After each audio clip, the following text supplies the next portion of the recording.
évidemment que vous ne vous battez pas à armes égales. Donc quand je propose une bulle de protection autour de notre jeunesse, quand je propose de réguler les réseaux sociaux, d'interdire les réseaux sociaux aux moins de 15 ans, de mettre en place un couvre-feu numérique. Pardonnez-moi. Là, sur le fait islamique, votre bulle, elle a été percée depuis longtemps. Là, quand on voit les choses, il y a une partie, quand même, une fascination pour les thèses djihadistes. Là, c'est pas une bulle, bien sûr. c'est un coffre-fort, monsieur Attal. Vous l'appelez comme vous voulez. Mais je veux dire, ça fait longtemps qu'il n'a pas été mis en place. Mais c'est pour ça que je propose d'en changer.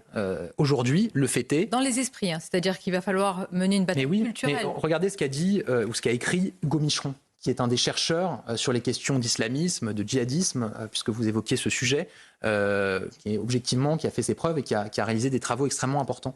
Il a montré que sur un certain nombre de réseaux sociaux aujourd'hui, en scrollant, comme on dit, au bout de 3 ou 4 vidéos, on tombe sur un contenu de radicalisation.